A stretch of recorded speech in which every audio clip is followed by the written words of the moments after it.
ថែម5ទៀតចង់ញ៉ាំប្រាប់ថាអែម បងញ៉ាំហើយលើកចប់ទៀតណា នេះឲ្យបងប្អូនចរិតប៉ិត idol បាទ ទៀតធ្វើឆលែណាធ្វើបាត់ត្រេនគេមកផ្លាយ គាត់ឲ្យយកញ៉ាំម៉ាក់ខ្ញុំយូរខ្ញុំភើប មិនឃើញយកដាក់គូឡានមួយឥឡូវមកយកមួយទៀតទេ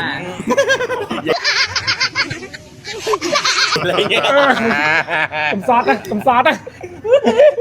មានផលវាសនាអីមកជួបបងនៅទីនេះមកទីនេះគឺមានគោលបំណងអីចង់សួរបងនិយាយវិញ ព្រោះខ្ញុំមកទីនេះគឺមានគោលបំណងមកញ៉ាំត្រេន ញ៉ាំត្រេន បាទព្រោះគេមានបុហ្វេត្រេនថ្ងៃនេះ មានបុហ្វេត្រេន បាទបើមិនមកទេខាត អូបាទហើយចុះបងមកទីតាំងនេះគោលបំណងបងធ្វើអ្វីដែរ ខ្ញុំមានអីខុសពីគាត់ដូចតែគាត់ដែរ បាទ អស់ចង់10គីឡូហើយ3នាក់ហ្នឹង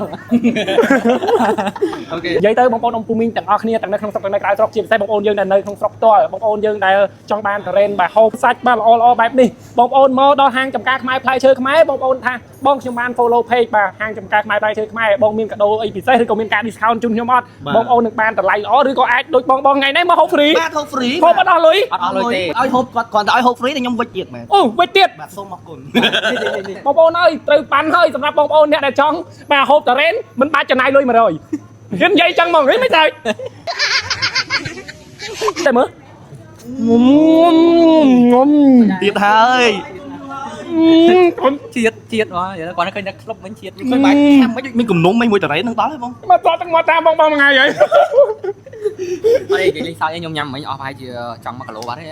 អត់ឈឺកណា អត់ឈឺក ហើយមានចាំមានចំណាំអត់ឈឺកណា អត់ឈឺកហើយក៏អត់ក្តៅកដែរខ្ញុំក៏ជាម៉ូយកាខ្មែរដែរនិយាយឲ្យចកាពិតទៅអញ្ចឹងខ្ញុំទៅទិញតែញ៉ាំផ្ទះដងគឺញ៉ាំពេញមាត់ញ៉ាំទៅវាមានប៉ះពាល់សុខភាពអត់ធ្វើទៅដោយសារវាមិនមែនជារបស់គីមីមិនមែនជារបស់នាំចូលរបស់ខ្មែរយើងពិតបាត់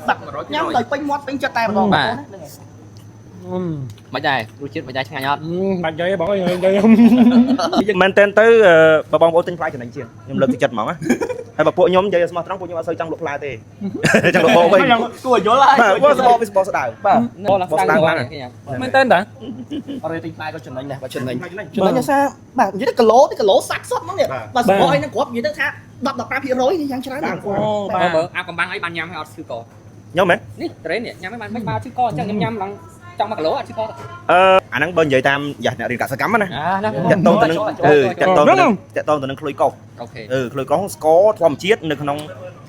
ផ្លែឈើអញ្ចឹងមានកម្រិតផ្អែមរបស់វាគឺផ្អែមដោយធម្មជាតិណាក្លុយកោសស្រាលអញ្ចឹងវាធ្វើឲ្យយើងឆ្ងាញ់ញ៉ាំទៅអត់តលាន់អត់ឆាប់តលាន់ ឥឡូវនេះឥឡូវសួរអ្នកញ៉ាំ មានថាយើង ញ៉ាំ មូលហេតុអីវាទុំដោយធម្មជាតិមានថាយើងអត់បខំទៅពេលគេចលក់ឆ្នាំនៅលើតងវាដើម្បីឲ្យទុំឲ្យបានលឿនអញ្ចឹងមានថាវាបខំវាធ្វើឲ្យវាផ្អែមខ្លាំងហើយបើតាមធម្មជាតិមកអត់នេះ អូ ឥឡូវអ្នកបងញ៉ាំឲ្យយ៉ាឈឺកនៅ អត់មានឈឺកបានបន្តិចសំខាន់ទៅដូចជាប់មាត់